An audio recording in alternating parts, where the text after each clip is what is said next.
राधे राधे, जय माता दी। खुद को इतना कमज़ोर मत होने दो कि तुम्हें किसी के एहसान की ज़रूरत पड़े। आज है 6 अक्टूबर और 6 अक्टूबर के दिन मैं उठ जाती हूँ सुबह 4 बजे। 4 बजे तो मेरा डेली का रूटीन है कि मैं सुबह 4 बजे ही उठती हूँ और 2 घंटे मेरे 4 से 6 तक का मेरा रहता है स्टडी स्लॉट। और उसमें जो है मैंने अपना टारगेट प्लान कर रखा होता है रात को ही, नेक्स्ट डे मुझे उन 2 घंटों में क्या करना है, उसी को मैं कवर करती हूँ। मैंने कुछ जो था वो अपना पॉलिटी से रिलेटेड कवर किया, अपना सिलेबस, क्योंकि मैं हूँ एचपीटीजीटी कमीशन की एस्पिरेंट। और ये कहा जा रहा है कि दिसंबर तक जो है हमारा कमीशन आने वाला है। तो मैंने अपना टारगेट तो प्लान कर लिया था। मैंने अपना मंथली टारगेट, वीकली टारगेट सब कुछ तैयार कर रखा था। लेकिन हुआ यूँ कि आजकल चल रही थी मक्की की कटाई और घास भी काटा जा रहा है हिमाचल में। तो इतना टाइम मुझे एक हाउसवाइफ़ होते हुए नहीं मिल पा रहा है जितना कि मुझे अपने टारगेट को अचीव करने के लिए देना चाहिए। और मैंने खुद से ये रियलाइज़ किया कि एक हाउसवाइफ़ के लिए सच में ही स्टडी थोड़ा-सा डिफ़िकल्ट टारगेट हो जाता है खुद में। क्योंकि मैं हूँ अभी-अभी न्यूली मैरिड, तो इतना ज़्यादा मुझे आइडिया नहीं था। लेकिन जैसे मैं खुद ये परिस्थिति को फ़ेस कर रही हूँ तो मुझे लगा कि हाँ, ये एक हाउसवाइफ़ के लिए डिफ़िकल्ट है, लेकिन उन हाउसवाइफ़ के लिए ज़्यादा डिफ़िकल्ट है जिनको जो है बच्चे भी जिनके बच्चे वगैरह भी हैं। अभी तक मेरे बच्चे वगैरह तो नहीं हैं, लेकिन मैं रहती हूँ जॉइंट फ़ैमिली में। तो जॉइंट फ़ैमिली में जो है मेरी जेठानी के छोटे-छोटे 2 नन्हे-नन्हे बच्चे हैं।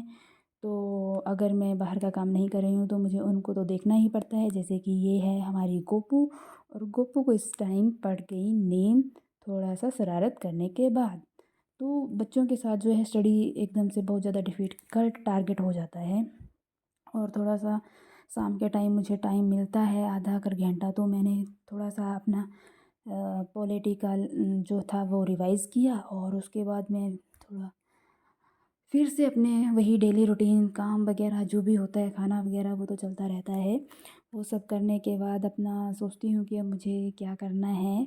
सुबह के 2 घंटे लग गए वो तो लग गए, अदरवाइज़ जो मेरा वीकली टारगेट बना था वो भी अचीव नहीं हो पाया। मैंने 6 अक्टूबर से 13 अक्टूबर तक का टारगेट सेट कर रखा था कि मुझे ये टॉपिक्स को कवर करना है अपने गोल तक पहुँचने के लिए, क्योंकि मैं हूँ एचपीटीजीटी एस्पिरेंट। तो ये इसके लिए तो टारगेट बनाना ज़रूरी था, लेकिन मैं अचीव नहीं कर पाई हूँ। इसलिए मैं फिर से उसी टारगेट को, मैंने मंथली वीकली दोनों टारगेट बना रखे थे, लेकिन मैं उस टारगेट को अचीव नहीं कर पाई हूँ। तो मुझे बहुत ज़्यादा लो फ़ील हो रहा था कि मैंने अपना टारगेट अचीव नहीं किया। लेकिन चलो, जो भी कंडीशंस हैं, जो भी सिचुएशंस एंड कंडीशंस हैं उनको साथ में लेके ही हमें चलना पड़ेगा और अपने टारगेट को अचीव करना पड़ेगा। बच्चे फिर से आ जाते हैं और फिर लग जाते हैं अपने कर्तव्य में।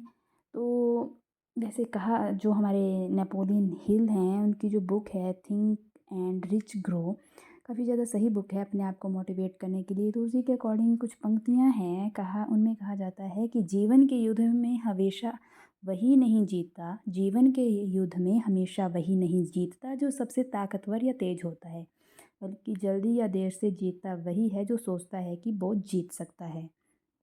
आपको ऊपर उठने के बारे में सोचना होगा, आपको अपने आप पर विश्वास करना होगा, और तभी आप कोई भी पुरस्कार जो हैं वो जीत सकते हैं।